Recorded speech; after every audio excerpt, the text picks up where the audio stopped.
పరిశుద్ధ బైబిల్ గ్రంథములో నుండి న్యాయాధిపతుల గ్రంథం 7వ అధ్యాయం 24వ వచనములో చివరి భాగాన్ని ఈ రాత్రి వాక్య ధ్యానాంశముగా పఠించుకుందాం. ఎఫ్రాయిమీయులందరూ కూడుకొని బేత్పరా వరకు వాగులను యోర్దానును పట్టుకొనుడి, దేవునికి మహిమ కలుగునుగాక. ప్రియమైన దేవుని పిల్లలారా, దేవుడు మనకు అనుగ్రహించిన ఈ గొప్ప ఘనమైనటువంటి భాగ్యములో పరిశుద్ధ బైబిల్ గ్రంథం దేవుడు మనకు అనుగ్రహించిన పరలోకపు దిక్సూచి అని మీ అందరికీ తెలియచేస్తూ ఉన్నాను. ఇక్కడికి రావడానికి నేను అయ్యగారితో చెప్పాను, నాకు లొకేషన్ షేర్ చేయండి. లొకేషన్ షేర్ చేయగానే డెస్టినీ ఎక్కడో ఎన్ని కిలోమీటర్లు ఉంటుందో నాకు అర్థమవుతుంది. దానిని బట్టి నేను ప్రయాణం చేస్తాను. అలాగే పరలోకపు డెస్టినీ మనకు తెలియాలి అని అంటే నీకు తెలిపేటువంటి గూగుల్ మ్యాప్, గాడ్స్ మ్యాప్, నీ చేతిలో ఉన్న పరిశుద్ధ బైబిల్ గ్రంథం. దేవునికి స్తోత్రం. గనుక ప్రతిదినము కూడా ఈ గ్రంథాన్ని ఎవరైతే చదువుతారో, చదివిన దానిని ఎవరైతే పాటిస్తారో, పాటించిన దానిని ఎవరైతే వారి యొక్క జీవితంలోనికి అన్వయించుకొని పరివర్తన చెందుతారో వారు పరలోక వారసులు అవుతారని ప్రభు పేరట మీకు తెలియచేస్తూ ఉన్నాను. ప్రియమైన దేవుని పిల్లలారా, ఇక్కడ మీరు చదివినటువంటి వాక్యములో 2 కనబడుతున్నాయి. ఒకటి బేత్పరా, రెండవది యోర్దాను. బేత్పరా అంటే దాటించే ఇల్లు. బేత్పరా అనే మాటకు అర్థం బేత్ అంటే ఇల్లు, అలాగే బేరా అంటే దాటించేది. రెండవ అర్థం నిన్ను పరిపూర్ణతతో నింపేది అని అర్థం. పాలు తేనెలు ప్రవహించు దేశానికి బయలుదేరినటువంటి ఇశ్రాయేలీయులు 40 సంవత్సరములు అరణ్య యాత్రలో వారు నడుస్తూ వచ్చారు. వారు కనానులో ప్రవేశించేటువంటి సందర్భంలో చిట్ట చివరి పొలిమేరలో ఉన్న ఊరే ఈ బేత్పరా. ఈ బేత్పరా దగ్గర దేవుడు మోషే పరిచారకుడైనటువంటి యెహోషువను నాయకుడుగా దేవుడు ఎన్నుకున్నాడు. అయితే శత్రువైనటువంటి అపవాది మీరు చదివిన వాక్యములో ఎఫ్రాయిమీయులందరూ కూడా చూడండి కూడుకొని బేత్పరా వరకు వాగులను యోర్దానును పట్టుకొనుడి. దేనిని పట్టుకోవాలంటున్నారు? యోర్దానును వాగులను పట్టుకోండి అంటున్నాడు. రెండవ మాట, హానోకు హేలియా సజీవుల గుంపు భూలోకము నుండి పరలోకానికి అగ్ని రథాలతో కొనిపోబడినటువంటి ఊరు బేత్పరా. చిన్న ఊరే, మన పెదపారుపూడంత ఉంటుందేమో, కానీ ఊరు చిన్నదే. కానీ ఈ ఊరిలో జరిగిన విషయాలు మాత్రం చాలా గొప్పవి. దేవునికి స్తోత్రం. ఆత్మతో ఎలీషాను నింపిన స్థలము బేత్పరా. ఏలియాను ఎలీషాను వేరు చేసి అగ్ని రథాల మీద కొనిపోబడినటువంటి ఊరు బేత్పరా. అంటే భూలోకములో నుండి పరలోకానికి దాటించే ఊరు పేరు బేత్పరా. కొంచెం నోరు తిరగడానికి కష్టంగానే ఉన్నా ఇబ్బంది పడొద్దు, దాని అర్థం చెప్తున్నాను. అందుకే అన్నిసార్లు ఉటంకిస్తున్నాను ఆ మాటని. బేత్పరా అని అంటే బేత్ అంటే ఇల్లు. ప్రదేభని పిల్లలారా, బేరా అంటే దాటించేది. బెత్లహేము అంటే రొట్టెలగల ఇల్లు. బేత్ అంటే ఇల్లు. గనుక ప్రియ దేవుని పిల్లలారా, భూలోకములో ఉన్న మనలను పరలోకానికి తీసుకుని వెళ్ళే ఊరు పేరు బేత్పరా. అదే జీవమగల దేవుని సంఘం. దేవునికి స్తోత్రం. మూడవదిగా యోర్దానులో ఉన్న అవతల బేతనియ. యేసుక్రీస్తు ప్రభు బాప్తీసం ఇజ్రాయేలీల దేశములో పొందలేదు, బేతనియలో యోర్దాను నదిలో ఆయన పొందాడు. ప్రభు అయిన యేసుక్రీస్తు పాపపు లోకానికి వచ్చి పరిశుద్ధమైన జీవితాన్ని జీవించి మానవుడుగా, దైవ మానవుడుగా భూమి మీద 33.5 సంవత్సరాలు జీవించి, మానవుడు ఇలా జీవించడము మనకు కుదిరే పనే అని నరావతారిగా వచ్చి మనందరికీ మాదిరి చూపించిన మహిమగల దేవుడు మన ప్రభు అయిన యేసుక్రీస్తు. ఆమేన్. హల్లెలూయా, హల్లెలూయా. గనుక జాగ్రత్త, పరిశుద్ధమైన పరలోకానికి వెళ్ళాలి. మీ భాషలో ముక్తి, నా భాషలో పరలోకం. గనుక ఒకవేళ ముక్తికి వెళ్ళాలి అని అంటే ఖచ్చితంగా నేను చెప్తున్నాను, మనము భక్తి చెయ్యాలి. ఆమేన్. ఏం చేయాలి? భక్తి అనే మాట 2 అక్షరాలుగా కనబడుతుంది. భక్తి అనంటే మీరు దానిలో చేయవలసిందేమిటి? ప్రార్థన, పాటలు, ఆరాధన, ఉపవాసం, మోకరించడం, కన్ను పెట్టి దేవుణ్ణి చూడడం, దేవోక్తులు వినడం, బైబిల్ చదవడము, ఆ బైబిల్ వాక్యాన్ని వినడం ఇత్యాది విషయములన్నిటినీ కూడా సమకూర్పు కలిగినదే భక్తి. అంతేగాని నా శరీరం ఎలా ఉన్నా నేను భక్తి చేస్తాను అంటే దేవుడు ఒప్పుకోడు. అందుకనే బాండవ శుద్ధి లేని భాండాగారం ఎందుకు మాట్లాడలేదు. బాండవ శుద్ధి లేని పాకం పనికిరాదు. అంటే పాత్ర శుద్ధిగా ఉండాలి, లేకపోతే పదార్థం కూడా ఏమైపోద్ది. కొంతమంది అంటారు, నేను ఎలా ఉంటే మీకెందుకు, నేను ఏమై ఉంటే నీకెందుకు. స్తోత్రం స్తోత్రం, ఆత్రం ఆత్రం, గోత్రం గోత్రం అంటే రాదు. దేవుని ఆశీర్వాదం, దేవుడికి స్తోత్రం. అందుకే మీ అందరికీ 3 మాటలు చెప్పాను. మనలను దాటించేది, మనలను నింపేది, మనలను పరలోకానికి చేర్చేది. కనుక ఇప్పుడు ఈ బేత్పరాని గురించి విన్న మీరందరూ కూడా యోర్దానులో ఉన్న 5 శ్రేష్టతల గురించి ఈ రాత్రి నేను మీతో మాట్లాడాలని ఆశతో మీ ముందు నిలబడి ఉన్నాను. ప్రియ దేవుని పిల్లలారా, దేవుడు అనుగ్రహించిన భాగ్యములో ఈ యోర్దానులోనే యేసుక్రీస్తు బాప్తిసం పొందినప్పుడు పరలోకము నుండి ఒక స్వరం వినబడింది. అతడు నా ప్రియ కుమారుడు, అతని యందు నేను ఆనందించుచున్నాను. పావురము పరిశుద్ధాత్మ రూపములో దిగివచ్చిన స్థలము, పాపములను ఒప్పింపజేసిన స్థలము, లోక పాపమును మోసుకొని పోవు దేవుని గొర్రెపిల్ల అని పిలువబడిన స్థలము. ఇంత దివ్యమైన ఈ ప్రాంతాన్ని గురించి మనం తెలుసుకోవాలి. ఈ యోర్దాను దగ్గరే బాప్తిసం పొందినప్పుడు ప్రభు అయినటువంటి యేసుక్రీస్తుకు కబురు వచ్చింది. ఏంటి ఆ కబురు అంటే, మరియా, మార్తా, లాజరు ఉన్నారు కదా బేతనీలో, ఆ లాజరుకు ఆరోగ్యం బాగాలేదు అని కబురు వచ్చిన స్థలము కూడా ఈ బేత్పరానే, అంటే యోర్దాను నది దగ్గర. అంటే దేవుని మహిమ కోసం వచ్చింది అన్నారు, కానీ అది అతని కోసం, మరణం కోసం వచ్చిందని చెప్పలేదు. దేవుడికి స్తోత్రం. సాతాను దేవుడు ఏర్పరిచిన కుటుంబాలపై దేవుని పిల్లలు ఎలా దాడి చేస్తాడో ఈ రాత్రి మీకు చెప్తాను. దేవుడు ఏర్పరచుకున్న వ్యక్తుల మీద, దేవుడు ఏర్పరచుకున్న సంఘాల మీద, దేవుడు ఏర్పరచుకున్నటువంటి సేవకుల మీద, దేవుడు ఏర్పరచుకొని పిలుపు కలిగి దేవుని పరిచర్య చేస్తున్నటువంటి దైవ సేవకుల కుటుంబాల మీద సాతాను ఎలా పడతాడు, ఎలా పడగొడతాడు, ఎలా చెడగొడతాడు, ఎలా వారి యొక్క జీవితాలను వేమారుస్తాడు అనే విషయాలని నేను త్వరగా కొన్ని విషయాలు చెప్పి నేను ముగించే ప్రయత్నం చేస్తా. దేవుడికి మహిమ కలుగునుగాక. స్పష్టంగా ఉందా నా వాయిస్? మీకు ఏమా వినబడుతుందా చక్కగా? మంచిది ప్రియదేవుని పిల్లలారా. ఇప్పుడు యోర్దానులో 5 శ్రేష్టతలు ఉన్నాయి. ఒకటి ప్రధానత్వము. నేను ప్రధానత్వం గురించి మీతో మాట్లాడతాను. రెండవది దీనత్వము. మూడవది సమానత్వము. నాలుగవది సేవాతత్వము. ఐదవది దైవత్వము. దేవుడికే మహిమ కలుగునుగాక.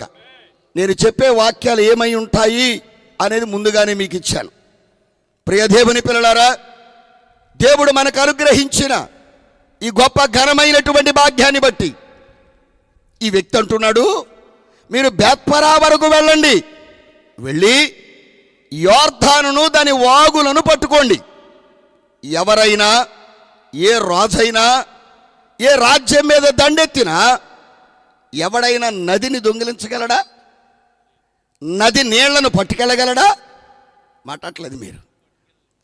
ఏమో కొన్ని క్యూసెక్కులు ఏమైనా పట్టుకెళ్ళగలడేమో కానీ అతనుకున్న వాహనాలను బట్టి నది నీళ్ళన్నీ కూడా మళ్లించడం ఎవడి వల్ల కాదు. కానీ ఇతడు అంటున్నాడు, మీరు యోర్దానును పట్టుకొనుడి, యోర్దానులో ఉన్న వాగులను పట్టుకోండి. మొట్టమొదటిది ప్రధానత్వము. యోర్దాను ఏం గలది? ప్రధానత్వము గలది. అంటే ప్రియ దేవుని పిల్లలారా, ఇప్పుడు ఆ రాజు ఖనిజ సంపదను, రథములను, గుర్రములను, చెప్పండి, గజబలమును, లేకపోతే బంగారములను, యుద్ధాయుధములను, బలవంతులను పట్టుకెళ్ళాలి. కానీ వాళ్ళెవరు మనకొద్దు. యోర్దానుని పట్టుకోండి. ఏం పట్టుకోండి అంటున్నాడు? అంటే యోర్దాను చాలా నదులు శ్రేష్టమైన ఉన్నాయి ఈ భూమి మీద. నయమాన్ ఈ మాటే అంటాడు, నేను మునిగి వచ్చిన నదుల కంటే యోర్దాను ఏమైనా గొప్పదా? ఏమైనా గొప్పమైన శ్రేష్టతలు దానిలో ఏమైనా ఉన్నాయా? అవును. ప్రియదేవుని పిల్లలారా, నేను ఆరాధించుచున్న దేవునిలో ఈ 5 శ్రేష్టతలు కనబడుతున్నాయి. దేవునికి స్తోత్రం. నువ్వు ఒప్పుకున్నా ఒప్పుకోకపోయినా, నువ్వు నమ్మినా నమ్మకపోయినా, నువ్వు విశ్వసించినా విశ్వసించకపోయినా, నేను ప్రకటిస్తున్న యేసు సజీవుడైన దేవుడు. దేవునికి స్తోత్రం. ప్రియదేవుని పిల్లలారా, దేవుడును దేవుడు అని ఎవడో చెప్పక్కర్లా. ఆమేన్. దేవుడు అంటే అంటే దేవలోకం, ఊ అంటే ఉన్నవాడు, డు అంటే సంపూర్ణుడు. ఇప్పుడు దేవుడు ఏమై ఉండాలి చెప్పాలి మీరు? సంపూర్ణుడు. ప్రియదేవుని పిల్లలు, దేనిలో సంపూర్ణుడు? ఆయన వేటిలో సంపూర్ణుడు? దేవుని లక్షణాలు చాలా ఉన్నవి కానీ ఓ ప్రధానమైనవి. దేవుడు ప్రేమై ఉన్నాడు, దేవుడు వెలుగై ఉన్నాడు, దేవుడు జీవమై ఉన్నాడు, దేవుడు సర్వజ్ఞాని అయి ఉన్నాడు, దేవుడు సర్వశక్తిమంతుడై ఉన్నాడు, దేవుడు పరిశుద్ధుడై ఉన్నాడు, దేవుడు ఆదియువంతమై ఉన్నాడు. దేవుడు ప్రియదేవుని పిల్లలారా సర్వంబులో సర్వమై ఉన్నాడు. బలో యేసుక్రీస్తు మహారాజుకి. ప్రియదేవుని పిల్లలారా, అందుకే చెప్తున్నాను, ఆయన ప్రేమ అన్నప్పుడు ఆయన ప్రేమ పరిపూర్ణంగా సిలువలో కనబడింది. ఆయన బోధ చేసినట్టే బ్రతికాడు, బ్రతికినట్టే బోధ చేశాడు. మత్తయి సువార్త 5వ అధ్యాయములో కనికరమ గల వారు ధన్యులు అన్నాడు. అందరిని కనికరిస్తూ వెళ్ళాడు. దాన్ని ప్రాక్టికల్గా కలవరి కొండ మీద చూపించాడు. కొట్టువాడికి వీపును అప్పగించాడు, పెరికే వారికి చెంపలు అప్పగించాడు. ప్రియదేవుని పిల్లలారా, కనికరము ఉన్నా లేకపోయినా కఠినాత్ములు సహితము ఆయన్ని ద్వేషిస్తున్న వారి మీద ఏం చూపించాడు? కనికరం. చెప్పినట్టే చేశాడు. నేనంటాను, ఆయుధము లేనివాడే కానీ ప్రేమ అనే ఆయుధానికి మించింది మరొకటి లేదని చూపించాడు లోకానికి. అందుకే నా యేసయ్య ప్రేమలో పరిపూర్ణుడు. ప్రియదేవుని పిల్లలారా, ఆయన అంతము లేనివాడు అంటే ఆయన ప్రేమకు కూడా ఏమీ లేదు, అంతము లేదు. పాపిని ద్వేషించలా. అందుకనే ఈ 5 లక్షణాలు యోర్దాను వంటి నా యేసయ్యలో కనబడుతున్నాయి. దేవునికి స్తోత్రం. అందుకే ఆయన ప్రధానత్వం కలిగిన వాడు. అందుకే మీ అందరికీ చెప్తున్నాను, దేన్ని పట్టుకోవద్దు, యోర్దానునే పట్టుకోండి. యోర్దానునే ఎందుకు పట్టుకోవాలయ్యా?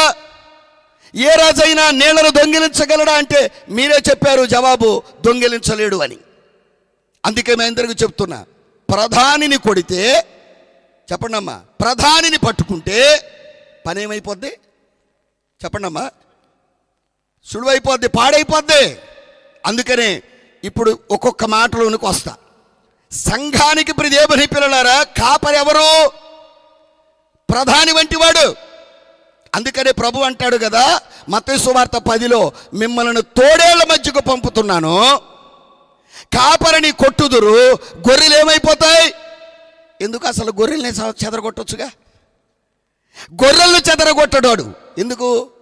గొర్రెలు చెదరగొడితే కాపరి మనలా వెళ్ళి వాటన్నిటిని ఒక చోటకి తెస్తాడు. మీకు అర్థమైందా? అదే కాపరిని కొడితే మేపేవాడు ఉన్నాడు, నడిపేవాడు ఉన్నాడు, పోషించేవాడు ఉన్నాడు, సురక్షితంగా కాపాడేవాడు ఉన్నాడు, దొడ్డిలోనికి చేర్చేవాడు ఉండడు. అందుకే విశ్వాసులారా, మీ సంఘ కాపరి కొరకు మీరు కన్నీరు కార్చి మీ వ్యక్తిగత ప్రార్థనలో కనీసం 10 నిమిషాలైన సమయం కేటాయించాలి. ఈ రోజున కాపరులకు శ్రమలు ఉన్నాయి. ఇక్కడ కూర్చున్న దైవ సేవకులు మీకు వైట్ షర్ట్లే కనపడతాయి, దాని వెనకాల ఉన్న దేవుని పిల్లరా తూట్లు అయిపోయిన శరీరం మీకు కనపడనివ్వరు. అందుకే ఇక్కడ మీ అందరికీ చెప్తున్నా, ఒక సంఘానికి కాపరి అలాంటి వాడు, ప్రధాని వంటి వాడు. అందుకే పరిపాడు చేయడానికి కాపరిని కొట్టే ప్రయత్నం చేస్తాడు వాడు. మరి ఇంటికి గొప్పవాడు పెద్దవాడు ఎవరో అమ్మ చెప్పాలి? ఇంటి యజమాని. ఇంటి యజమాని దారి తప్పితే కొడుకు గాడి తప్పుతాడు. ఇప్పుడు మేము ఆదివారమో లేకపోతే ఏ శనివారమో ఏ బుధవారమో నాడు 2 గంటలు మీరు ఆలయంలో కనబడతారు. మాకు మహా ఇంటికి వస్తే టైం కేటాయిస్తే ఒక పావు గంట అర్ధగంట సేపు కూర్చుంటాం. 24/7 24 గంటలు 7 రోజులు నీ ఇంటిలో కొడుకు నిన్ను చూస్తూ పెరుగుతాడు, కుమార్తె నీ మాటలు వింటూ పెరుగుద్ది. అవునా కాదా? అంటే ఇప్పుడు మాదిరిగా ఎవరు ఉండాలి? ఇప్పుడు ఇంటి యజమానుడు. కొంతమంది అంటారు, అయ్యగారు మా బతుకు ఎట్టగా అయిపోయింది కానండి, అందుకే లోక సామెత ఒకటి ఉంది, గుర్తు చేయనా, ఆవిల్లి చేలో మేస్తే దూడమైన గట్టును మేస్తుందా? మాట్లాడరే. కనుక జాగ్రత్త. పాస్టర్ గారు సరిగ్గా ప్రార్థన చేస్తే మా అబ్బాయి ఎందుకు అలాగైపోతాడు? నీ వల్ల అయిపోయాడు రా బాబు. నా బతుకు అయిపోతుంది అంటే నీ బతుకు ఎందుకు అయిపోయింది? ఇంటికి యజమానుడు, ప్రధానత్వం కలిగిన వాడు. అందుకనే ఇంటి ప్రధానత్వం కలిగిన వాడిని పట్టుకుంటే ఇల్లంతా ఏమైపోద్ది? పని చేసేవాడిని పట్టుకుంటే పని చేయడాడు, పని పాడైపోద్ది. పని పాడైపోయింది అనుకోండి, ఇంటిలో 10 పస్తులు ఉండాల్సి వస్తుంది, దరిద్రంలోకి వెళ్ళిపోద్ది, రుణంలోకి వెళ్ళిపోద్ది. అందుకే ఇంటి యజమానులుగా ఉన్న హౌస్ ఆఫ్ మాస్టర్స్ జాగ్రత్త. నీ బిహేవియర్ జాగ్రత్త, నీ క్యారెక్టర్ జాగ్రత్త, నీ నోటి మాట జాగ్రత్త, నీ భార్యని పిలిచేటప్పుడు జాగ్రత్త, నీ భర్తను పిలిచేటప్పుడు జాగ్రత్త తల్లి. నీ నోటి మాట ద్వారా నీ కుమార్తెకు నువ్వు ఒక ఇండికేషన్ ఇస్తున్నావు. ఓ, మా అమ్మ గౌరవించినట్టు మా నాన్నని ఎవరు గౌరవించరు, మా అమ్మ భలే పిలుస్తుంది. అయితే ఆడవాళ్ళందరూ ఇక్కడ చాలామంది ఉన్నారు కదా, ఒక చిన్న మాట అడుగుతాను. అమ్మ, మీరు పెళ్ళైన వారు పుట్టింటికి వెళ్ళాలంటే ముందు ఒక వారం ముందే ప్లాన్ చేసుకుంటారుగా? మాట్లాడలేదు మీరు. అమ్మ అడగొచ్చా మిమ్మల్ని? ఇబ్బంది లేదా? లైవ్ వెళ్తుంది, త్వరగా చెప్పాలా? ఒక వారం రోజుల ముందే ప్లాన్ చేసుకుంటారు. ప్లాన్ చేసుకుని ఒక వారం రోజుల ముందు నుంచి ప్రదేభని పిల్లారా ఆడి బెడ్ దగ్గరికి కాఫీ వెళ్ళిపోద్ది, వాష్రూమ్లో టవల్ వేసేస్తారు. ఏవండి అని పిలిస్తే వాడి చూసుకుంటాడు, ఎవరినో అన్నట్టు. ఎందుకని? రోజు ఆ పిలుపు ఉండదుగా. అంటే వారం రోజుల ముందు నుంచే నువ్వు ఎలా ప్లాన్ చేస్తున్నావు? నేనంటాను, మరి పుట్టింటికి వెళ్ళడానికి ఇన్ని ప్లాన్ల మీద ప్లాన్లు వేసిన నీవు దేవుని మందిరం అనే జీవము కలిగిన సంఘానికి నడిపించడానికి ఏ ప్లాన్ వేయలేదా? ఆదాము ప్రిదేవుని పిల్లలారా అవ్వ మాట కాదనుకోలేక తినేశాడట. దేవుడు చన్నాడట, ఆదామా ఎందుకు తిన్నావు అని అంటే, నీకన్నా నచ్చ చెప్పొచ్చు కానీ ఈవిడికి చెప్పుకోలేక తినేశాను బాబు. నువ్వేమో సల్లపోటు వస్తావు, గంట ఉంటావు, వెళ్ళిపోతావు, 24 గంటలు దీంతో ఉండాలి నేను. అందుకనే చూశారా మీరు ఆ ఏదైనా వనంలో కాన్వర్జేషన్ ఎట్లా ఉందో? ఏం మాట్లాడట్లేదు. ఆదాముని అడిగితే అవ్వ మీద పెట్టాడు, అవ్వ మీద అడిగితే ఆదాము మీద పెట్టి సర్పమే పెట్టింది. సర్పానికి దిక్కు మొక్కు లేకుండా పోయింది, ఎవరి మీద చెప్పలేదు, ఉన్నదన్నట్టు చెప్పింది. అదే కరెక్ట్. ఇప్పుడు విశ్వాసట మందిరాన్ని నుంచి బయలుదేరి బైబిల్ ఇచ్చుకుని వెళ్ళిపోతుందట. వెళ్ళిపోతుంటే రోడ్డు మీద ఒక దెయ్యం కూర్చుందంట. రాత్రిపూట దెయ్యాలు గోలేంటినా అనుకోబాకుండా, అది ఏం చేయదు మనల్ని, చెప్తున్నా మీకు. మనమే అసలు పెద్ద దెయ్యాలం అయితే అది మనల్ని ఏం చేయదు కానీ చెప్తున్నా అసలు మామూలుగా. అయితే వెళ్ళిపోయాం, వెళ్ళిపోవచ్చుగా. వెళ్ళిపోకుండా ఏంటి ఖాళీగా ఉన్నావు అందట. ఊరుకుందంట అది దెయ్యం. రెండోసారి మాట్లాడవే, పలకరించాలని తెలుతులేదా? గౌరవించేదో మాట్లాడుతుంటే ఏంటి ఖాళీగా ఉన్నావే నువ్వు అందట. రెండోసారి ఏం మాట్లాడలేదండి. మూడోసారి ఈ అమ్మకే మనిషికి వచ్చినట్టు వచ్చేసింది కోపం. అంటే ఇప్పుడు మనిషి కాదు, మహాత్మురాలు. అది వచ్చేసి అడుగుతుంటే చెప్పగానే గట్టిగా అనేసరికి ఆ లౌడ్ స్పీకర్ తట్టుకోలేక ఆ దెయ్యం అందట, నేను చేసే పనులని నువ్వే చేస్తున్నావు, నాకు పని ఎక్కడ ఉందందంట. అందుకని మీ అందరికీ చెప్తున్నా, దేవుడు పని చేయండి, దీవించబడతాం. దేవుడికి స్తోత్రం. ఆమేన్, హల్లెలూయా. గనుక ప్రియదేవుని పిల్లలారా, తండ్రి దారి తప్పాడు గనుక కొడుకు గాడి తప్పుతాడు. ఇంటికి ప్రధాని తండ్రి. ప్రాంతం ఏదైనా, ప్రదేశం ఏదైనా, నువ్వు ఏ ప్రజమైనా, నువ్వు ఏ ఆరాధికుడివైనా, ప్రియదేవుని పిల్లలారా, అందరికీ కుటుంబాలు ఉన్నాయి కనుక ప్రేమతో చెప్తున్న మంచి మాట ఏ మనుషుడు చెప్పినా మొదట దాన్ని వినండి. ఈ శబ్ద శ్రవణము ద్వారా వింటున్న కుటుంబీకులారా, తండ్రిగా నువ్వు ఉన్నావేమో, నీ కొడుకు జాగ్రత్త, నీ ప్రవర్తన జాగ్రత్త.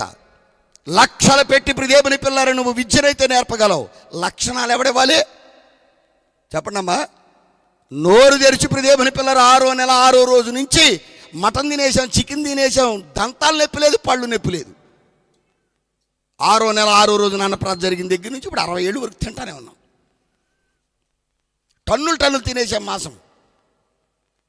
నేనేమడుగుతున్నానంటే ఈ సందర్భంలో ప్రియమైన దేవుని పిల్లలారా, అరిగించాల్సింది ఎవరో?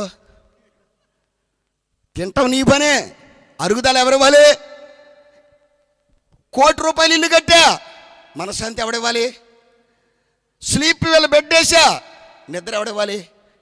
అందుకే క్షణక్షణం అనుక్షణం ఆ దేవుడితో, ఈ పాదిరి గారితో పని ఉంటుంది. దేవుడికి మహిమ కలుగును గాక.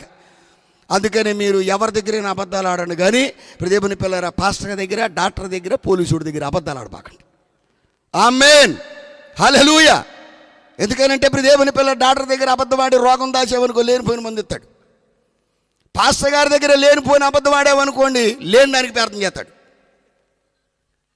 ఒకవేళ పోలీసు ఆయన దగ్గర అబద్ధం ఆడావనుకోండి, లేనిపోయిన సెక్షన్లు పెట్టి మూసేస్తాడు. అందుకే ఈ ముగ్గురు దగ్గర ఏం చేయొద్దు. మీరు భలే అంటున్నారు, మీరు అసలు పలుకులైనా చిలక పలుకులు అయ్యి మంచిది దేవుని పిల్లరా. అందుకే మొట్టమొదటిది ప్రధానత్వం. ఏంటిదమ్మా? ఇప్పుడు నేను అడుగుతా, మరలా పిల్లల దగ్గరికి వద్దాం. సంఘం అయిపోయింది, తండ్రి అయిపోయాడు, ఇప్పుడు కొడుకుల దగ్గరికి వద్దాం. కూతుళ్ళు కొడుకులో నీ గర్భ సంతానంలో 3, 2, 4 ఉన్నారు. ఈ 4లో పెద్దవాడు ప్రధాని. ఇప్పుడు పెద్దవాడు అనబడే జ్యేష్ఠుడు కుమార్తె కుమారుడో, వాడు 3 చిన్నవారికి చెప్పాలంటే వాడు ఎలా ఉండాలి చెప్పాలా? పర్ఫెక్ట్గా ఉండాలా? లేకపోతే రే తమ్ముడు నువ్వు నడిచే దారి తప్పురా అంటే ముందు నువ్వు సరి చేసుకో అనడా? అందుకనే పెద్దోడిని పట్టుకుంటే జ్యేష్ఠుడు అయితే శ్రేష్ఠుడు అవుతాడు, లేదా భ్రష్టుడు అవుతాడు. గుర్తుపెట్టుకో. దేవుడికి మహిమ కలుగును గాక.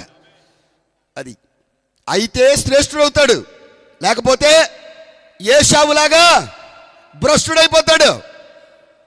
భక్తిపరుడు అన్నవాలా? అందుకని జాగ్రత్త. జ్యేష్ఠులు ఉన్నారా కుమార్తెలుగా కుమారులుగా? అది గుర్తుపెట్టుకోండి, జాగ్రత్త. వాడి మీద అపవాది కన్ను ఆళ్ళనే పట్టుకుంటా ప్రయత్నం చేస్తాడు. దయచేసి మీ అందరికీ చెప్పే మాట, సేవకుడిని సేవకురాలని పెద్దల్ని పట్టుకుంటే ఏం పాడైపోద్ది? దేవుని పని పాడైపోద్ది. ప్రధాన నది యోర్దాను నది. అందుకే ఇది ప్రధానత్వము కలిగిన నది. 10,000 మందిలో నా పురుషుడు చెప్పండి శ్రేష్ఠుడు. అన్ని నదులలో శ్రేష్టమైన నది యోర్దాను నది. ఈ యోర్దానులో ఉన్న మొదటి లక్షణము ప్రధానత్వము అనే లక్షణం. సేవకులలో పరిశుద్ధత లేకుండా, ప్రార్థన చేయకుండా, ఉపవాస జీవితం లేకుండా, నిద్రమత్తు ఆత్మతో సోమరితనంతో నింపుతాడు. కడుపు కాలినప్పుడు సేవకుడు పరిగెత్తినంతగా ఎవడో పరిగెత్తడో. 5 ఏళ్ళు నోట్లోకి వెళ్ళిన తర్వాత చాలే అనుకునే ఆత్మను అపవాదిగాడు సేవకుల్లో కూడా ప్రవేశపెడతాడు. నేనంటాను, యేసయ్య సేవ ఆకలితో ప్రారంభమైంది, దాహముతో ముగించబడింది. దేవుడికి స్తోత్రం. మత్తయి సువార్త 4 ఆత్మచేత అరణ్యమునకు వెళ్ళాడు ఆయన ఆకలి కొని. కల్వరి కొండలో దాహము కొనుచున్నాను అన్నాడు. అంటే ఆకలితో స్టార్ట్ అవ్వాలి, ఆత్మల దాహముతో మన సేవ ముగించబడాలి. దేవునికి స్తోత్రం. నీ దాహం ఏంటి? నీ కోరిక ఏమిటి? రాత్రి ఇంటికి ప్రధానత్వం కలిగి, తర్వాత సంఘములో సేవకుడికి కుడి ఎడమ భుజములుగా పనిచేసే పిల్లలు ఉంటారు, కొంతమంది పెద్దలు ఉంటారు, ప్రార్థనాపరులు ఉంటారు. అమ్మా తస్మాత్తు జాగ్రత్త. నిన్ను అందరూ మరియమ్మకి అక్కాయి అంటున్నారా? మిరియాముకు చెల్లి అంటున్నారా? అయితే మీరు జాగ్రత్తగా ఉండాలి. ఎందుకో తెలుసా? పరిచర్యలో, ప్రార్థనలో, పరిశుద్ధతలో, సాక్ష్యములో, భక్తిలో నీ వంటి వారు ఎవరు లేరు అని ఒకవేళ ఎవరైనా నిన్ను అంటుంటే, యొర్దాను నదిని ఎలాగైతే అపవాది పట్టుకోవడానికి, దారి తప్పించడానికి చూస్తుందో, ప్రార్థన చేసేవారిని చెప్పండి అపవాది పట్టుకోవడానికి ప్రయత్నం చేస్తాడు. జాగ్రత్త. పని చేసేవాడిని కొడితే పని అంతా ఏమైపోద్ది? అందుకనే చర్చిలో మైక్ పెట్టేవాడు ఉన్నాడు అనుకోండి, ఆ నట్టుకుంటే ప్రయత్నం చేద్దాడు, రాకపోతే ఏమైపోద్ది? అది ఏంటోనండి, దేవుడు పరిచర్య చేస్తా ఎట్టాగైపోయాడండి అంటారు. ఆడు పరిచర్య కొనసాగించాలి అని అంటే నీ ఇంటి దగ్గర నువ్వు ప్రార్థన చేయాలి. దేవుడికి స్తోత్రం. అది లేకపోతే అపవాదిగాడు మన బిడ్డ మీద కన్నేస్తాడు. జాగ్రత్త. గనుక మీ అందరి జీవితాల్లో ప్రభువైనటువంటి దేవదేవుడిని బట్టి మీకు చెప్తాను. బైబిల్లో నుండే యేసు ప్రభు శిష్యులు ఎంతమంది అమ్మా? 12 మంది.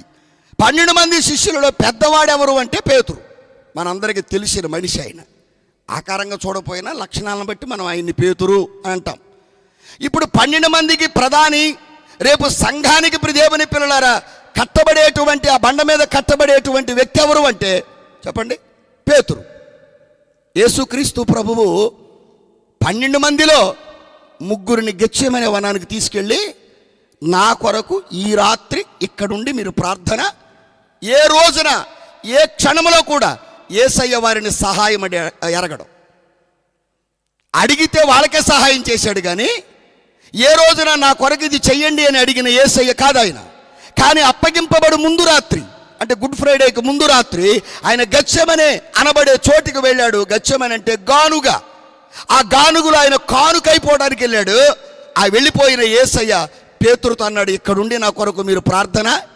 కొన్నిసార్లు మీ పాస్టర్ గారు కూడా కొన్నిసార్లు ప్రార్థన సహాయం మిమ్మల్ని అడుగుతాడు. ప్రేయర్ రిక్వెస్ట్ అడగొచ్చు, తప్పేమీ లేదు. అయ్యా నా కొరకు ప్రార్థన చేయండి. ఎంత గొప్పవాడైనా ప్రార్థన సహాయం అడగొచ్చు ఈ మాటను బట్టి. అయితే ఆ రాత్రి పేతురు నిద్రపోయాడు. అయితే నేను అంటాను, ప్రభు అట పేతురు నువ్వు కూడా నిద్రపోయావా అని అడిగాడు. 3 ఉన్నప్పుడు మీరు కూడా నిద్రపోయారా అనాలగా? మాట్లాడరే.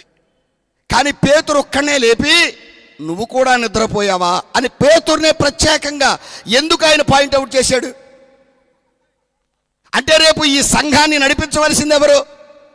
ముందుకు తీసుకెళ్ళవలసింది ఎవరు? అందరికంటే ఎగస్ట్రాగా పలికింది ఎవరంటే పేతురే. అందరు అభ్యంతరపడినా నేను అభ్యంతరపడినాం అన్నాడు. చావవలసి వస్తే నీతో పాటు నేను, అది ఇట్టంటి హామీలో మనకిస్తారు, వాళ్ళే ఉండరు. దేవుడికి స్తోత్రం. ఎప్పుడు కూడా నేను చెప్పే మాట ఏంటంటే, ఎంత గొప్ప సేవ చేసినా సేవకుడు ఎప్పుడు కూడా ఒంటరివాడే. దేవుడికి స్తోత్రం. ఇమ్మానుయేలు దేవుడు తోడు తప్ప ఎవడు సహకరించడం. నా 26 ఏళ్ళ సేవా జీవితంలో అసలు నేను నీ కుడి భుజం అన్న వాళ్ళు ఉన్నారు. లైవ్ వెళ్తాం, నేను కట్ చేయబాకండి, అలాగే ఉంచండి. దేవుడికే మహిమ కలుగును గాక. నీకు కుడి, నీకు ఎడమ, ప్రదేభని పిల్లలారా, అన్నీ పైన కింద మొత్తం నీకే అని పూల మీద నడిపించినోడు దండాడేస్తాడు, దారం ఆడే మిగులుతాడు, చివరికి చప్పట్లాడే కొడతాడు, పిడిగుద్దులాడే గుద్దుతాడు. అందుకనే అయ్యగారిని వెనకాల ఉంటాను అంటే, వద్దురా బాబు నా ముందుండు అని చెబుతా. ఎందుకంటే వెనకాళ్ళు లాగేస్తాడేమో భయం నాకు. ప్రభువిచ్చిన మహాకృప. యొర్దాను నది లాంటి ప్రధానులను పట్టుకుంటాడు. నువ్వు సంఘములో ప్రధానత్వం కలిగి ఉన్నావా? బాగా పాటలు పాడుతున్నావా? బాగా పరిచర్య చేస్తున్నావా? బాగా ఆహారం వండుతున్నావా? బాగా సేవకులకు పరిచర్య చేయాలి అని సేవకులతో దేవుని పిల్లలారా మమేకమై ఉంటున్నావా? అయితే తస్మాత్ జాగ్రత్త. ఈ రాత్రి ఏ నది జోలికి వెళ్ళడు, యొర్దాను నది దగ్గరికే వస్తాడు. నదినే కాదు, వాగులు కూడా పట్టుకోండి. నది నువ్వైతే వాగు నీ పిల్లలన్నమాట. నది నేనైతే వాగు నా సంఘాలన్నమాట.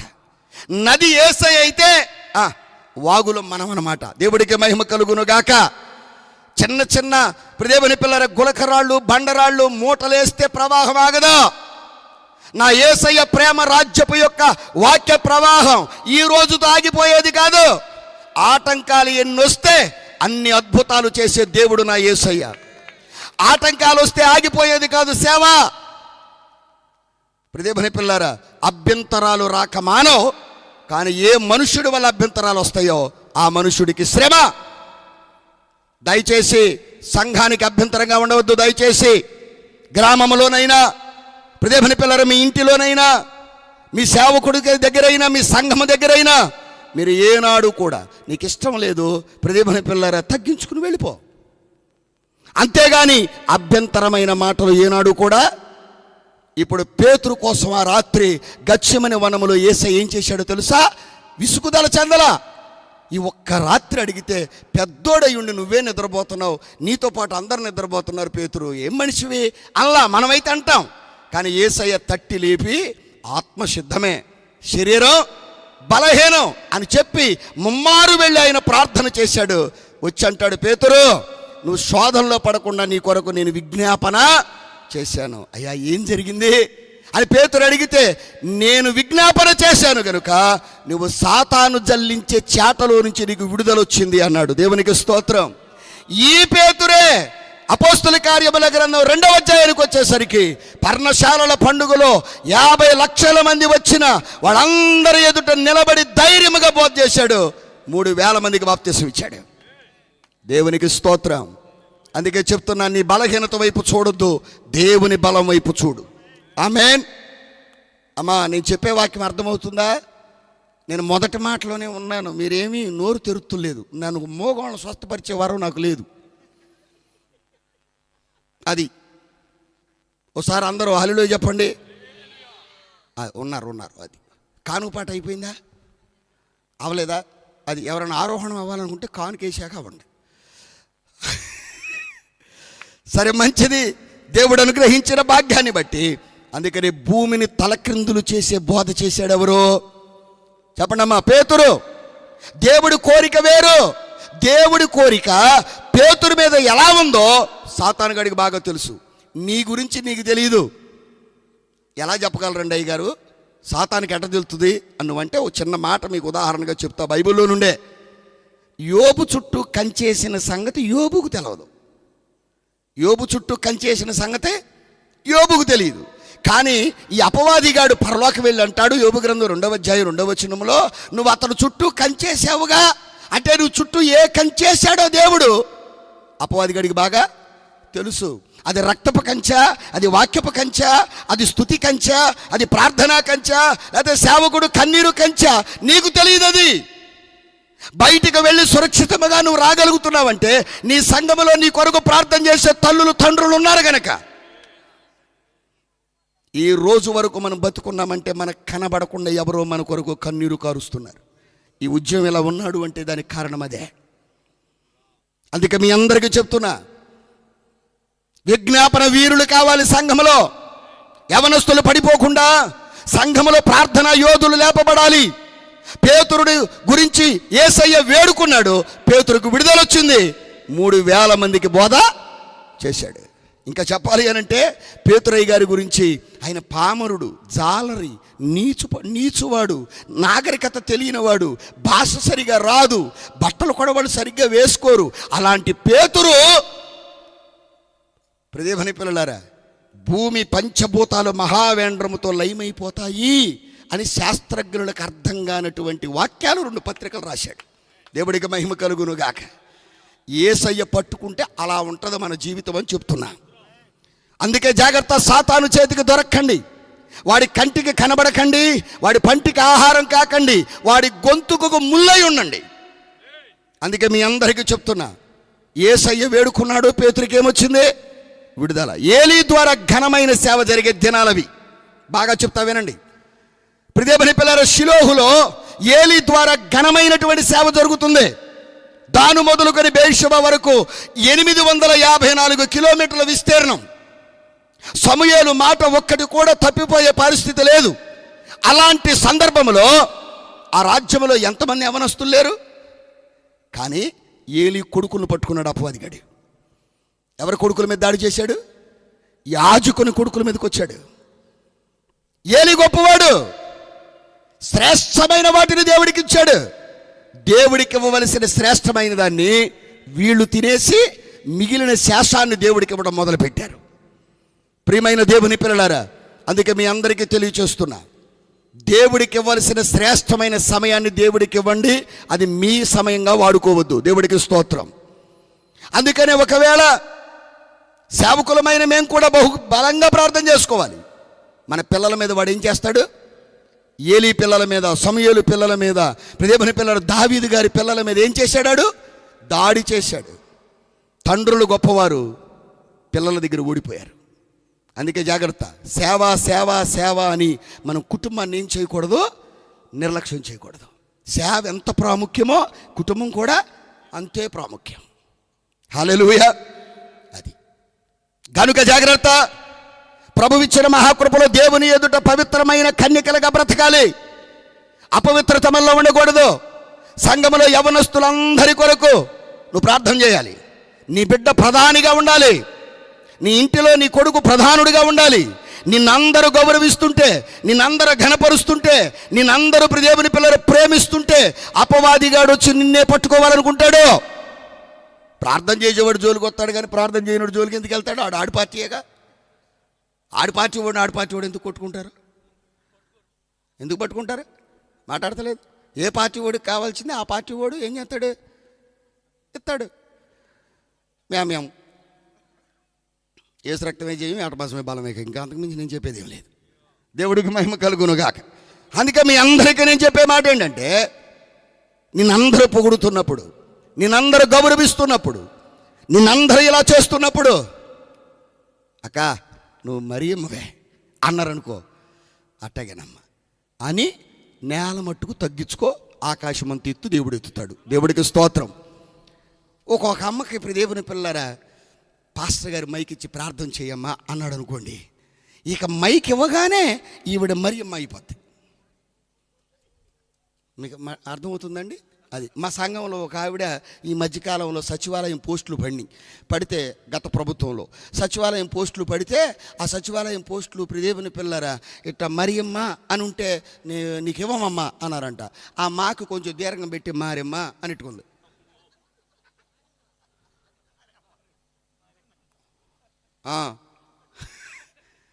దేనికోసం మార్చేసిన పేరు చెప్పాలి మీరు. మరియమ్మ మరియమ్మ అన్నా, నేను మందిరానికి రావట్లేదని వెళ్ళిపోతుంది. ఏంటమ్మా అన్న, సచివాలయం ఆఫీసర్ ఉన్నాడు, పలుకుతుంది ఆవిడ. తర్వాత ఫోన్ చేసి అంటది, ఆ పేరెట్టి పిలవబాకండి అయ్యగారు, పేరు మార్చుకున్నాను నేను. ఏం మార్చుకున్నావు? అది నేనంటాను, పేరు మార్చుకోవడం కాదు, తీరు మార్చుకోవాలి. దేవుడికి స్తోత్రం. చాలామంది ఈ రోజున బొగ్గలు చూసి పెళ్లి చేసుకుంటున్నారు. బుద్ధులు చూసి చేసుకోవాలి. మగ పిల్లలు అర్థమవుతుందా? బొగ్గలు బాగున్నాయి, మరి బుద్ధులు అది మనకి ఎంత తెత్తదని చూస్తున్నారు. ఎంత తెస్తే అంత ఏసిబేలు వస్తుంది. అది గుర్తుపెట్టుకో. ఏంటో మిమ్మల్ని చూస్తే తెగశాప బుద్ధి అవుతుంది. ఇక్కడ ఏదో మొత్తానికి కుమ్మరించారు మీరు. దేవునికి స్తోత్రం.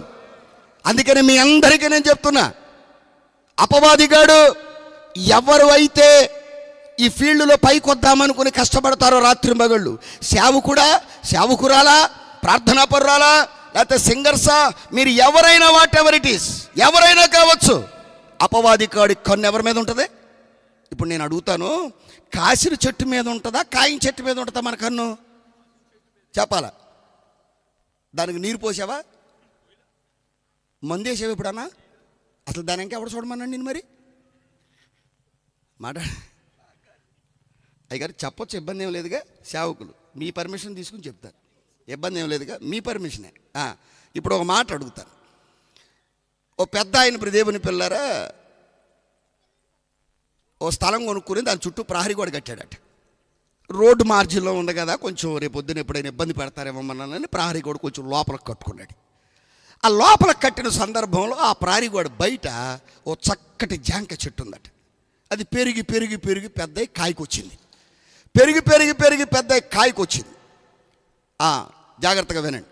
అప్పుడప్పుడు మీరు ఎలక్ట్గా ఉన్నారా లేదని అటు జరుగుతూ ఉంటాయి. కంగారు పడరు. నాకు చూడండి, రైట్, మంచిది. ఇప్పుడు దేవుని పిల్లలు, దేవుడిచ్చిన భాగ్యాన్ని బట్టి నేను మీ అందరికీ చెప్పే మాట, సరే పెరిగి పెద్ద కాయలు కాసింది.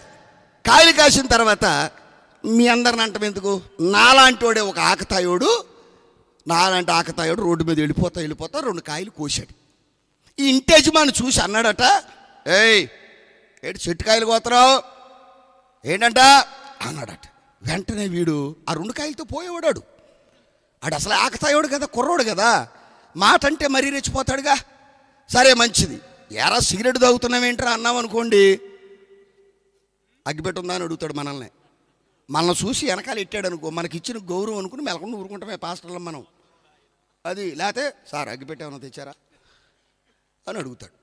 అందుకే నేను ఎవరిని అడగను, ఎందుకని మళ్ళీ అగ్గిపెట్టి మనల్ని అడుగుతాడు. మనం కారులో పెట్టుకు తిరగాలేక. ఇంటికి దీపం వెళ్ళాలి అని అగ్గిపెట్టి బ్యాగులు పెట్టుకుంటారమ్మా మీరు? పెట్టుకోరుగా? సరే మంచిది. దేవుని పిల్లారా, అందుకే చెప్తున్నా కదా అనగానే వీడు ఇంకో 4గురిని తీసుకొచ్చి చెట్టున కాయలని కోసేస్తున్నాడట. యజమాని బయటకు వచ్చి ఏంట్రా పని అన్నాడట. చెట్టు నీదే? నీ గోడ ఎక్కడుందో చెట్టు ఎక్కడుందా అన్నాడట. ఆహా రైట్ ఓకే, అయినా నా దొడ్డు ముందు ఉంది కదా, రోడ్డు మార్జిన్లో ఉందో చెట్టు ఎవరిదైనా వద్దే అన్నాడట. దానికి మళ్ళీ సమాధానం లేక పాపం ఊరుకున్నాడు. ఈ చెట్టు కాయలన్నీ కోసేశారు, తినేశారు, అయిపోయింది. ఇట్లా యాసకాలం వచ్చింది, చెట్టు ఎండిపోతుంది. చెట్టు ఎండిపోతుంటే మళ్ళీ ఆకతాయోడు వెళ్తున్నాడంట.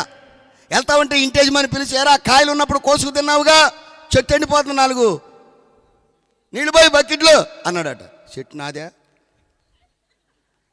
కాయలు కోసేటప్పుడు ఏమన్నాడు? నీదే అన్నాడు. నీళ్ళు పోయమన్నప్పుడు ఏమన్నాడు? జాగ్రత్త, నీ దగ్గర అన్నీ ఉన్నప్పుడు ప్రియదేవుని పిల్లలారా నీ ఇంటికి చాలామంది వస్తారు. మాట్లాడరే, నువ్వు మరి మాకు అక్క ఇవమ్మా, బర్నబాసుకు తమ్ముడు నాన్న, పౌలయ్య గారు నీ తర్వాతేనయ్యా అని నీ దగ్గర ఉన్న కాయలన్నీ దులుపుకి వెళ్ళిపోటాకే మాట్లాడలా వస్తారా. కానీ నువ్వు ఎండిపోతుంటే, నువ్వు పాడైపోతుంటే, ఫలించకుండా ఉంటే నీకు ఎరువేయడు నీళ్ళేడు. కానీ అదే నీ సంఘ కాపరైతే ఆడు ఏడుచో, ఆడెనకాల 7గురిలో 10 మందిని అంటెచ్చుకొచ్చి వాళ్ళని ఏడిపించో, నీకు మరలా నీళ్లు పోస్తాడు, నీ చెట్టు ఫలించేదాకా ప్రార్థన చేస్తాడు. ఒకవేళ ఈ ఉద్యమ పాస్టర్ గారు ఎక్కడైనా కనపడితే వందనాలు చెప్పు, పర్వాలా, ఎక్కడ కానుక బాక, దేవుడికి మహిమ కలుగును గాక, నువ్వు ఇచ్చినా తీసుకోను. ఆమేన్, హల్లెలూయా. గనుక జాగ్రత్త, ప్రభువిచ్చిన మహా గొప్ప కృపను బట్టి దేవుడు మనకు దయచేసిన శ్రేష్టమైన భాగ్యములో దేవుని ప్రణాళిక నెరవేరాలంటే, దేవుడు మన మీద పెట్టుకున్న ఆశ నెరవేరాలంటే నీకో దర్శనం, నీ వాగ్దానము నుండి నీ పిల్లలు తొలగిపోకుండా ప్రార్థించే తల్లులుగా, ప్రార్థించే తండ్రులుగా మీరు ఉండాలి. దేవునికి స్తోత్రం. ఒక మాట చెప్పి 2వ మాటలోకి వెళ్తాను. పరలోకములో ఉన్న లూసిఫర్ కూడా ప్రధాన దూతే, కానీ వాడి గర్వం ఏం చేసింది వాడిని? యెషయా గ్రంథం 14వ అధ్యాయం 12వ వచనం చూడండి ఒకసారి. 14వ అధ్యాయం 12వ వచనం. తేజో నక్షత్రమా, దాని బిరుదులయ్యి, రెవరెండు 22 62 32 అంటున్నాం ఇప్పుడు, అట్టగా దాని పేరు అది. ఎట్లా పడితివి? చాలమ్మా, ఇంకా అదంతా చదువుకుంటా వచ్చి 17వ వచనం చదువు పెడు తల్లి, నీకు మైక్ అవసరంలా, ఏ తల్లివో కానీ. భూమిని కంపింపజేసి రాజ్యములను వణికించిన వాడు ఇతడేనా? అదిగో అదిగో, లోకమును ఎలా చేశాడు? ఉద్యానవనముగా దేవుడు చేస్తే, ఉల్లాసముగా దేవుడు చేస్తే, ఏదేను వనములో ఆదామవ్వలను ఆరాధికులుగా, మహిమోన్నతులుగా, మంచి సహవాసదారులుగా, అక్షయ రూపముగా దేవుడు చేస్తే, ఈ ఉద్యానవనాన్ని అపవాదిగాడు ఎలా చేశాడు? అడవిగా చేశాడు. అడవిలో చెట్లుగా క్రమాలు ఉండవు. అడవిలో చెట్టు కాసినా పూసినా ఎవరికి సంతోషం ఉండదు. అందుకే చెప్తున్నా, ఈ లోకమనే అడవిలో క్రమము లేదు, కానీ ఉద్యానవనము లాంటి సంఘానికి క్రమం ఉంది. దానికి ఒక తోటమాలు ఉన్నాడు, ఆయన పేరే సంఘ కాపరి. నువ్వు రాపోతే అడుగుతాడు, నువ్వు తప్పు నడక నడిస్తే ఖండిస్తాడు, వాక్యము ద్వారా నిన్ను సరిచేస్తాడు. తోటమాల దగ్గర పెద్ద కత్తిరి ఉండదు, పెద్ద కత్తిరి ఉంటుంది. ఉంటుందా? ఉండి ఏం చేస్తాడు? చెట్లన్నీ కత్తిరిస్తాడు. భలే బ్యూటిఫుల్గా ఉంటాయి. ఆ గార్డెన్లోకి వెళ్ళినప్పుడు వీకెండ్స్లో పట్టణాల్లో ఉన్నవారు మనలాగా పల్లెటూరు వాళ్ళకి గ్రీనిష్ ఉండదు కనుక టౌన్లోకి వెళ్ళినప్పుడు ఏం చేస్తారు? వాళ్ళు పార్కులకి వెళ్తారు. ఆ పార్కుల్లో దేవుని పిల్లలు అందమైన చెట్లు ఉంటాయి, అందంగా ఉంటాయి, వాటి క్రాపేస్తారు మనలాగా. తోటమాలు ఉంటాడు, అడ్డదిడ్డంగా పెరిగే కొమ్మల్ని ఏం చేస్తాడు? కత్తిరిస్తాడు. మరి సేవకుడు పని ఏంటి? మా దగ్గర పెద్ద కత్తిరిచ్చాడు, 66 పుస్తకాలు కలిగి 1189 అధ్యాయాలు కలిగి 33,000 వాగ్దానాలు పైనున్న పరిశుద్ధ గ్రంథాన్ని పట్టుకున్నాం. నువ్వు చెప్తే అట్టాగే అంటా కాదు. నీ పుట్టినరోజుకి వచ్చి కేక్ కటింగ్ చేసి, నీ గృహప్రవేశం వచ్చి రిబ్బన్ కత్తిరిచ్చేసి నువ్వు ఇచ్చిన కవర్ జేబులో పెట్టుకుని నేను కవర్ చేయటం లేవు. ఇక్కడ బాగా చదువుకుని ఉద్యోగాలు వదులుకొని దేవుడు పిలుపు పట్టుకుని, ఇప్పుడు దేవుని పిల్లలారా మేము అన్నం తింటుంటే ఎవడో వచ్చి అడుక్కునేవాడు తిన్నట్టు నువ్వు సూపులు కనపడినా మాట్లాడరే. ప్రధానత్వాన్ని నిలుపుకోవాలి. మీరు, నేను, మనందరం కూడా దేవుని సన్నిధిలో నిలబడ్డాం. లోకమును ఎలా మార్చాడంట వాడు? అడవిగా మార్చాడు. నీ ఇల్లు అడవిగా ఉందా? క్రమం లేని జీవితం ఉందా నీ పిల్లల్లో? క్రమం లేని జీవితం ఉందా నీ భర్తలో? క్రమం లేని మాటలు ఉన్నాయా నీ నోటిలో? ప్రియ విశ్వాసి, ఈ రాత్రి చెప్తున్నా, ఉద్యానవనముగా ఉండవలసిన, ఏదేను వనముగా ఉండవలసిన, సింధూర వనముగా ఉండవలసిన నీ ఇల్లు అడవిగా ఎందుకు మార్చబడింది? గుమ్మములో ఉండవలసిన వాడిని ఇంట్లోకి తెచ్చిపెట్టావు. మాట్లాడరే సాతానుగాడు. అందుకే మీ అందరికీ చెప్తున్నా, మీ ప్రార్థన మీ ఇంటిని మరలా తిరిగి ఒక మంచి దేవుని మందిరంగా మార్చునుగాక. లూసిఫర్ ప్రధానత్వం కలిగిన వాడే, కానీ కేవలం వాడి గర్వం వాడిని ఏం చేసింది? పడేసేసింది. వాడి స్థానం నుంచి పడిపోయాడు. భక్తి గర్వం వద్దు, సేవా గర్వం వద్దు, అందం గర్వం వద్దు, కులం గర్వం వద్దు, ధనం గర్వం వద్దు. దర్శనం ఉందా? గర్వించబాక. అంతే, మైక్ ఇవ్వగానే అక్కయ్య మరీ మైపోద్ది. చెప్పాగా నేను. అంతే, పాస్టర్ గారు వెళ్ళి పాస్టర్ గారు అమ్మ కొంచెం ముగించవా అంటే చాలు. కొంతమంది అట్ట చూస్తారు, అమ్మ ఓ పల్లవి 2 శరణాలు పాడి దిగరా అని అంటే, పల్లవి 2 శరణాల ఇంకా 6 ఉన్నాయి, మొత్తం పాడేసి దిగుతారు వాళ్ళు. మాట్లాడతలేదు. ప్రార్థనిస్తే మైక్ పట్టుకుంటే మరీ మాకు అక్కాయి ఇంత వ్యర్థం చేసింది కదా అని పాస్టర్ గారు చెప్పా పెట్టకుండా ఇంటికి వెళితే లూసిఫర్కి వదిన. మైక్ ఇచ్చుకుంటే, ప్రభువా నన్ను దీవించు, నా పిల్లలు దీవించు, నీకు కానీ ఖాళీ లేకపోతే మరియమ్మను పంపించు. ఆ మరియమ్మ తల్లికి కూడా జ్ఞాపకం ఏమన్నా కాస్త అంత అటు ఇటుగా ఉంటే, ఆ మిఖాయిల్ని కానీ ఆ గబ్రియల్ని కానీ మా ఇంటి చుట్టూ, మా దొడ్డు చుట్టూ, మా పశువుల చుట్టూ, మా మంచాల చుట్టూ, మరి ఇంకెక్కడికి వెళ్ళాలి ఆయన? చేయట్లేదా ప్రార్థనట? మాట్లాడరా. అసలు ఎంత ప్రార్థన చేస్తాం. ఇంటికి వెళితే ప్రియదేవుని పిల్లలారా, లూసిఫర్కి వదిన. ఎందుకో చెప్పనా? ఇంటికి వెళ్తే ఒలివ మొక్క కాదు, ఇది జిల్లేడు మొక్క. మొత్తం టీవీ ముందే కూర్చుంటాయి. అవి జిల్లేడు మొక్కలు కాక ఒలివ మొక్కలు ఎందుకు అవుతాయి? ఏంటన్నా, ఇప్పుడు కూడా చాలామంది ప్రియదేవుని పిల్లలు అక్కడక్కడ నిలబడి కళ్ళు ప్రియదేవుని నొప్పులు పట్టేసి ఏం చేయాలి అర్థం కాక సెల్ ఫోన్ తీసి చాటింగ్ చేసేవాళ్ళు కూడా ఉంటారు. చాటింగ్ కాదు అది, చీటింగ్. ఈరోజు వేళ్ళు కదులుతున్నాయి. నీ వేళ్ళు చేసిన ప్రతి తప్పుకి రేపొద్దున సమాధానం ప్రభు దగ్గర నువ్వు చెప్పాలి. పోనీ ఈ సెల్ ఫోన్ గురించి వచ్చిన మాట చెప్పనా? మీరు మాట్లాడిన మాటలకి కాల్ రికార్డర్ ఉంటాయి కదా, మాట్లాడరే. నువ్వు మాట్లాడిన ప్రతి మాటకి దేవుడు సృష్టించిన ఈ గాలే రికార్డరు. దేవుడికి స్తోత్రం. నువ్వు పాస్టర్ గారి దగ్గర నుంచి తప్పించుకోవచ్చు, పక్క స్నేహితుడి దగ్గర నుంచి తప్పుకోవచ్చు, అవునని కాదనొచ్చు, కాదని అవుననొచ్చు. రేపు ప్రభు దగ్గరికి వెళ్ళిన తర్వాత ఆకాశమా ఆలకించు, భూమి చెవి ఎగ్గు, గాలి రా అన్నాడు అనుకో, మాట్లాడరే. శాటిలైట్లు లేవా? మాట్లాడలేదు. ఇప్పుడు ఐఫోన్లో ఉన్నవన్నీ ఎక్కడుంటాయి? శాటిలైట్లో ఉంటాయి. రేపొద్దున ప్రియదేవుని పిల్లలు పిలిచినప్పుడు, ఉద్యోగం ఏం మాట్లాడేవు నాన్న? మీటింగ్ అయిపోయి స్టేజ్ దిగి వెళ్ళిన తర్వాత. అందుకే ఒక భక్తుడు ఏమన్నాడు అని అంటే, స్టేజ్ మీద ఉన్నప్పుడు నోరు జాగ్రత్త, స్టేజ్ దిగిన తర్వాత మనసు జాగ్రత్త అన్నాడు. దేవుడికి మహిమ కలుగును గాక. అది అందుకే మీ అందరికీ చెప్తున్నా, మొట్టమొదటిది మీరు ప్రధానత్వం కలిగిన వారైతే జాగ్రత్తగా ఉండండి. ఇక్కడికి అర్థమైందా? మనల్ని పట్టుకోవాలనుకుంటాడు. నీ ఎవ్రీ టాలెంట్ ఎవరికి ఉపయోగపడాలా?